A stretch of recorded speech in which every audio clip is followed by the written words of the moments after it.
I will love you I will love you and cherish you and cherish you for better, for better, for worse, for worse, in sickness in sickness and in health, and health.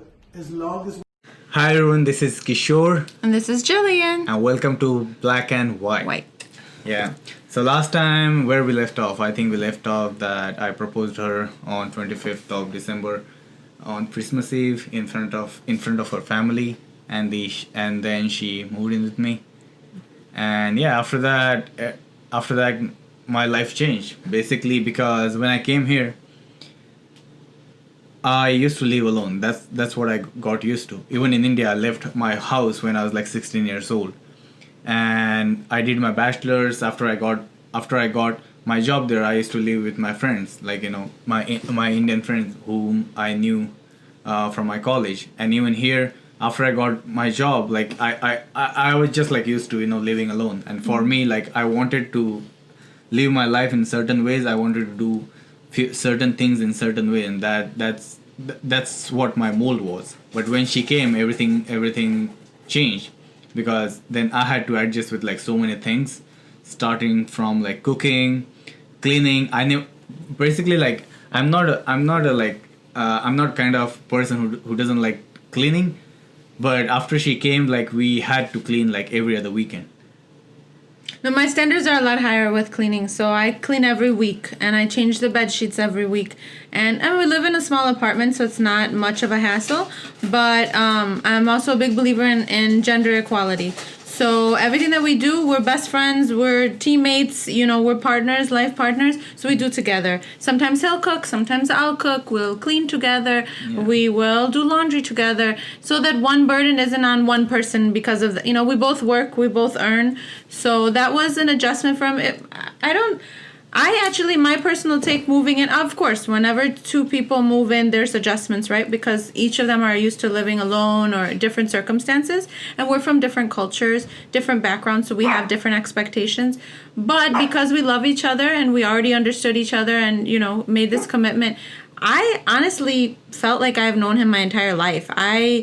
I can say that moving in with him was the best choice. I can say my life is better now that I'm living with him. I had to leave my family and my friends. I have a very strong support system in the Chicagoland area, about 5 hours from here. But I don't regret it at all. Yeah. I just felt like as soon as I moved in, even with the little adjustments, like cooking adjustments, like she doesn't like eating spicy food. And before I met her, basically like when before she moved in with me, I used to eat lots of spicy food. Very spicy. Yeah. I have like medium tolerance, and he's like, whoo, high. Yeah. So in those 4-5 months was like realization for me that the marriage is not only about living together. You have to compromise like the kind of food you eat, if you're going somewhere, lifestyle. Yeah, your lifestyle, cleaning the houses. So all these like small things, it becomes part of your life, and you have to get accustomed to all these things.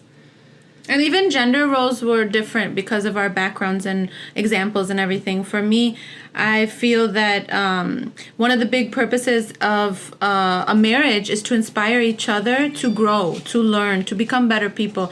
Not to force, not to change, to try to change him, or it should be my way, it should be his way. We create now as we come together, we have to be understanding of each other and meet each other halfway and listen, communicate, and really inspire each other to grow individually, because having privacy and independence is very important for the health of the marriage, but also for both individuals. He loves cricket. I don't want him to stop playing cricket. I'm not like angry if he goes. I enjoy that. That's his passion. My passion is travel. Mm-hmm. So I think we should both continue to grow separately, but two strong individuals, they also grow.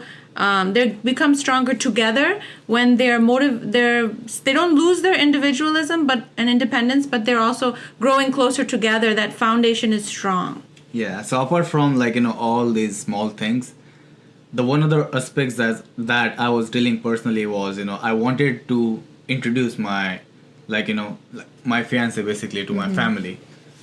And that time I started having a conversation with my my siblings, and most of my siblings, they were okay with it, and most of my relatives who are like educated and intellectual enough, they were like, I said educated and intellectual because for me, being educated doesn't mean you're intellectual, so that's why I use that term. But most of the people who are understanding, so they kind of agreed upon, and they were like kind of open minded to it, so it was easy. But when it came to telling my father and my mom, who I told you before that, for them ignorance was a bliss. But slowly, like my because she always like tried to tell me that she doesn't want to get married without like my parents' consent, because she wanted to step her foot in the family, knowing Right, that right. everyone is like everyone's happy. And so that was, I was trying to work in the same direction. And yeah, those 3-4 months, every time I tried to have a conversation with them, and my goofiness, like that, my goofiness always came out, and they never took me Seriously. yeah, they never took me seriously. And every time, like, and I still remember, like, after that I started to post our pictures together. And yeah, like, I won't say like who said that, but one of, like, it could be my father, it could be like any of the relatives, but it was one person who said that, you being so dark, how did you manage to get like someone who's white? Yeah, so that was kind of like, I'm like, I didn't know like how to respond to that term. And even like she's like older than me, and the another question was like, why didn't you meet like anyone who's like younger than you? And I again, like, I questioned with another question that I basically answered with a cross question. Is it, if it's okay for some guy to get married with someone who's like 7, 8, or 10 years younger than her, why it's not okay to marry a guy who's like 7, 8 years, or maybe like 10 years older than him?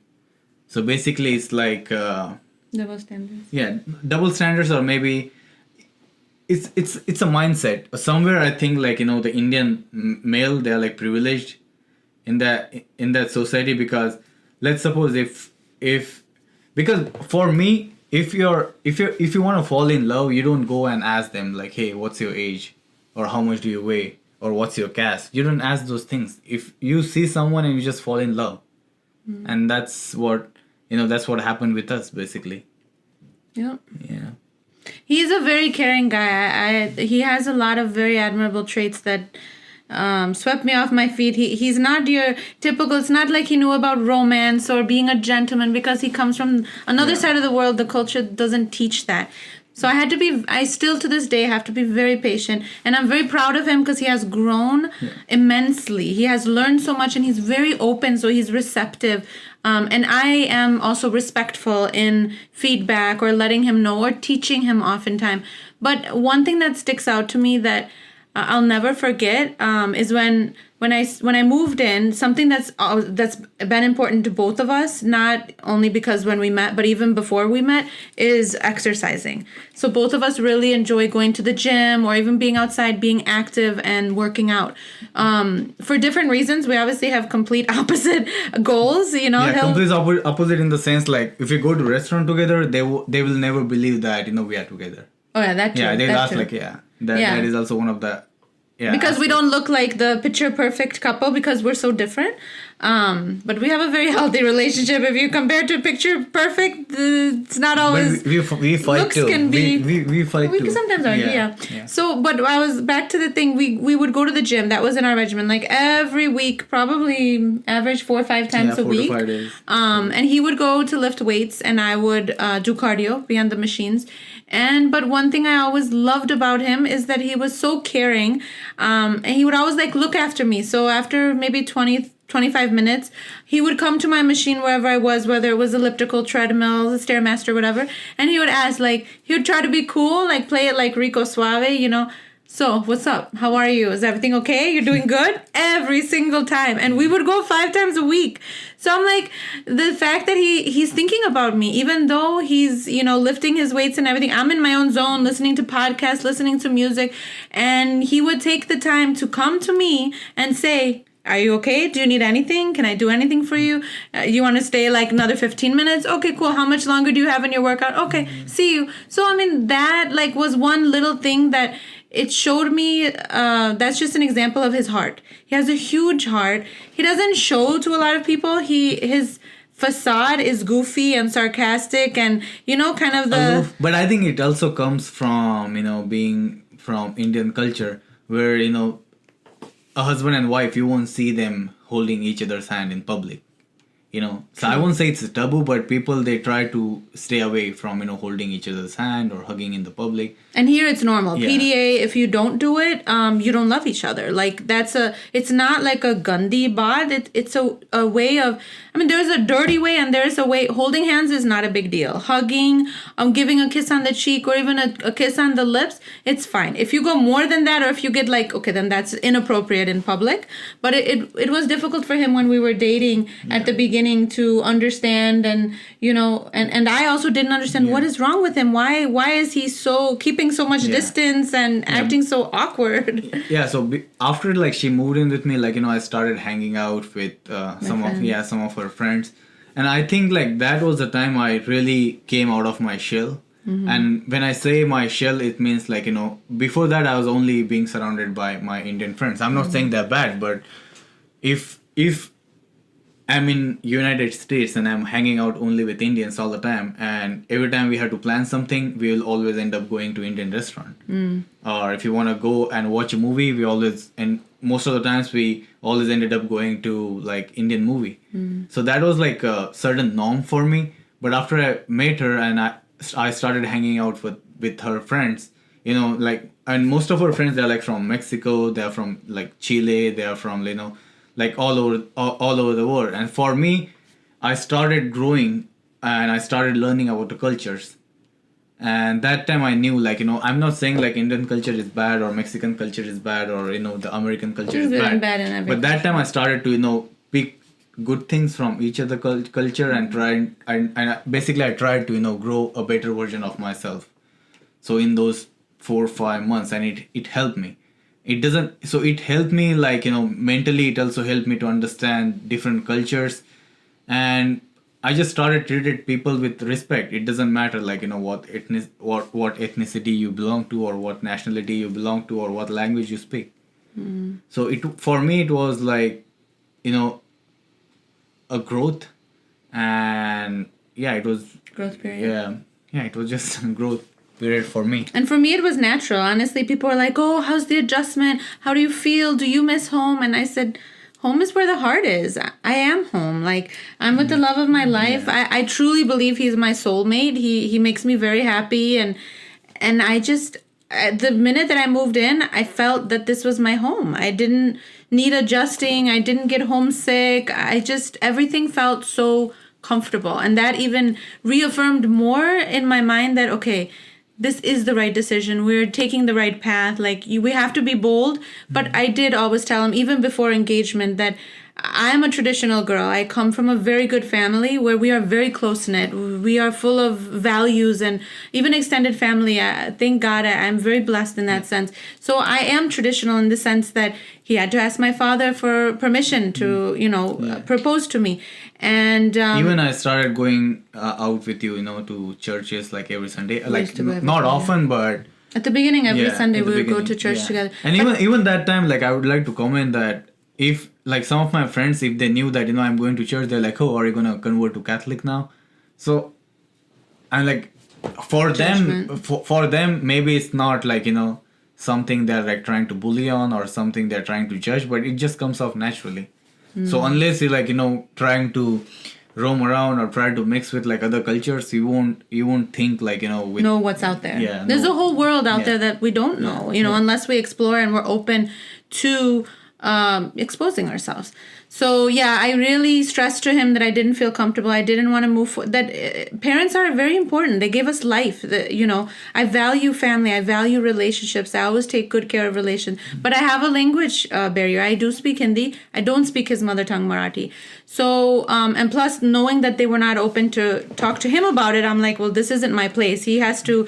This is his area right now. So I gave him some pushback that I don't think that we should get engaged or married without their permission. I want their blessing, and I want them here, ideally, or us all together. His family is important to me. Even when I never spoke to anyone, never knew anyone, I loved them. I cared about them. I would pray for them, and it hurt me somewhere in my heart. I know it hurt him too, but our love is so strong that we decided to eventually get married in the court. Yeah. So when that discussion started, like even that time I was like so skeptical, like, should I really go ahead and without, telling my family? But it was a hard decision for me because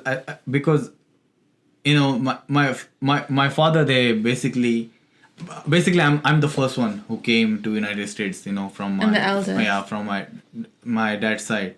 So they had like lots of expectations for me too. And they always said that, I want, when you get married, like we want to enjoy your marriage like to the fullest. So for me, there was a kind of image that, me getting married means you guys enjoy that 2 or 3 days, 2 or 3 days of, the marriage ceremony. But marriage is not about, it's not only about, you having a healthy ceremony or like, hundreds or 200s of relatives coming together, friends and family coming together and having fun for 2-3 days. But actually it starts after those 2-3 days when, you have to deal with the person that, lifetime commitment. that you never met basically. And you have to like spend entire your life like adjusting what they want. Or even like arranged marriage. Yeah, even so even I tried to converse like all those details with my father, but yeah, as I told you before, like every time I got the same response that it is not allowed in the family. And at the same time, like I don't want to like spill beans, but at the same time, there are like many marriages, like there are like many of people that I know in my family, who got married to people from a different caste. So that was like another statement made by me that if my father or if my mother, if they don't allow or if they do not agree with intercaste marriage or interreligion marriage, then why would they attend that marriage? And that time, and he talked to his father a few days. We decided to get married like 1 week before we actually got married, 1 or 2 weeks, something. It was very short term. And I quickly went to look for a dress, not traditional. And we got flowers. We went to a florist. We had everything. We already had the rings, the wedding bands and everything. So we planned it all. We weren't even going to invite anyone because it was more of a formality. I come from a religious background, so it's not even right to live outside of wedlock together. But I would not move in with him. I let him know until we're engaged, I will not move in with you. Without a commitment, no. So that was like, one of my requirements. So we decided and we I asked him, please tell your parents, please at least talk to them. I don't want them to find out from someone else, or I don't want them to be hurt or disappointed. But I can understand his pressure too. He was afraid. What they would say. I was afraid that he talked to his father, but he didn't tell him. And I mentioned her name like so many times, but whenever next time I mentioned her name, the response like, who's Jillian? They just like, they never paid attention, or they just decided to, forget that name. So that time was, I decided, okay, I think I have to do the right thing. And even if my parents, they don't agree with me, I have to go ahead and, I think it's time for us to get married. Make a commitment. Yeah, make a commitment. So yeah, we started having discussions about getting married. And all, and did all the preparations. A couple of his friends wanted to come, which was super nice. Both of my parents insisted on driving the 5 hours to be witnesses, to share in this special moment. But in the background, in the back of our head, this wasn't a one and done kind of thing. God is very important, and we wanted to show respect to both religions and get married both in the church and in the temple, Hindu temple. And ideally with both families present, because family is also important. So we wanted everyone together respecting and honoring both cultures. And so we thought, okay, well, I really wanted him to tell before, but he didn't, and Yeah. I couldn't force it. I tried. It didn't work out, and yeah, somewhere. And then he didn't tell, yeah, and I kept saying afterwards, tell. But I know it was difficult, so he didn't. And we had the four witnesses come. Somewhere you have to like draw your own boundaries, and I think that was me drawing like boundaries between my own life and Expectations. my parents trying to control my life. I mean, like, I still love them, and I hope like someday in future they would be happy for me being with someone I love, not because my neighbors back in India like trolling them or taunting them. I think they should get over it. And the other factor for me was I wanted to bring them here for like a few days, few weeks, or few months to experience like what kind of life I'm living here. So I wanted them to get exposed to the culture.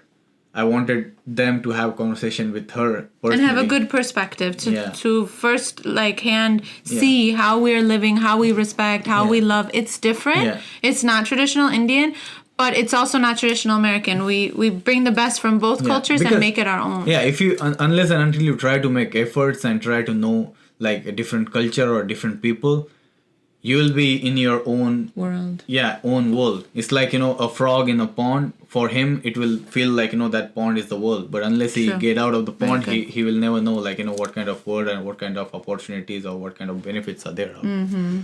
So yeah, but I that's what I wanted to do. It didn't work out because again, my parents, they wanted to get my sister married first, and they think it as an responsibility. At the same way, they look at it as a burden because they think like I just want to get her married this year.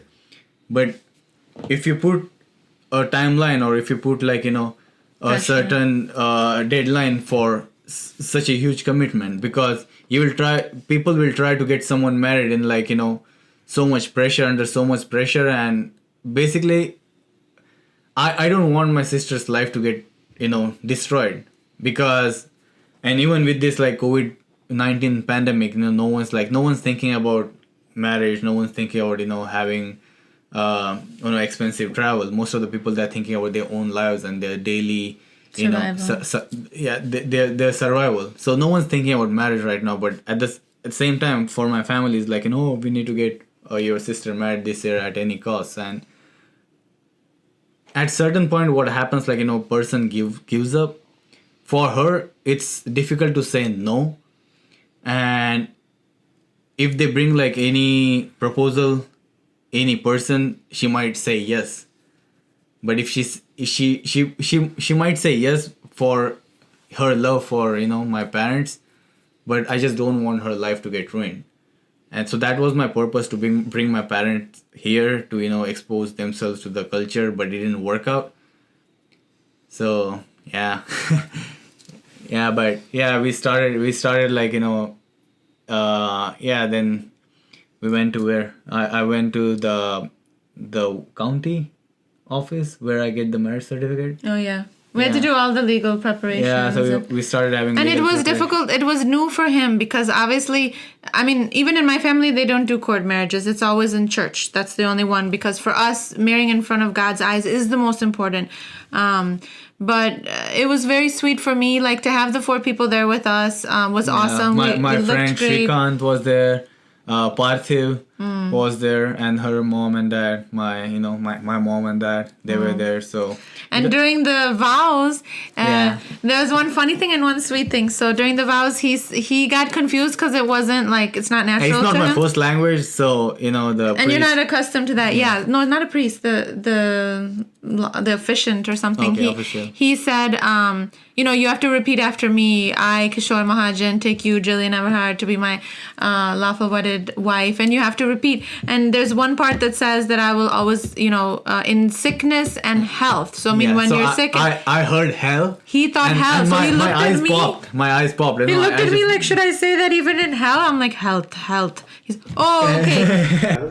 As long as Pure and innocent love that I almost started crying too, just to see that it was an emotional time for him. He felt, and I'm sure it was partly because his parents weren't there, and we wished they would have been. We wished, his brother and sister, my brother and sister, that they were there as well to share such a happy moment. But life isn't always perfect and fair, and it didn't go exactly how we want. But we do hope that in the future, we can all be together, both families, and celebrate such a special occasion with blessings. Many people say that once you have a kid, the family basically will come around, and for me, I think that's like that's not a reason. That's not a reason to have kids, because having kids is like big commitment. You have to think financially, you have to think like your future, like near future, as well as like far ahead, like where you want to go and where you want to be. Yeah. So yeah, I'll just try my best. And yeah, we got married on 17th May. 17th May of 2019. So yeah, it's been a year. And then a day came when my parents came to know. And how did they come to know? That's interesting story. It wasn't from me directly, indirectly, I don't know, maybe it was from me, but yeah, social media sometimes is good and sometimes it's bad. It depends how you take it. So yeah, maybe next time we'll talk about how my parents knew about it and what happened, how they found out, and the results. Yeah. So yeah, thanks for staying with us and watching this video. And if you really like this video, basically, again, I'm not trying to stereotype Indian families. This is my personal experience, but there are like billions of people in India and like millions of families, and our purpose is to bring hope and to show that true love can occur between two different cultures in a love marriage. Yeah. So everything is different. We're not saying love marriage is the right way, arranged marriage is not. It's not that black and white. Yeah, it's just about marrying a right person, and we're trying to show hope that love does exist and that we have a very good marriage, and we didn't do this to be naughty or to go against because we don't care. We do care. We care about both families, and we love both families, and we have hope in our hearts that it will get better in the future. Because here, the one thing I learned that it's a fight, but it's a fight with your own people. And yeah, so stick with us. Please like, share, subscribe. and subscribe.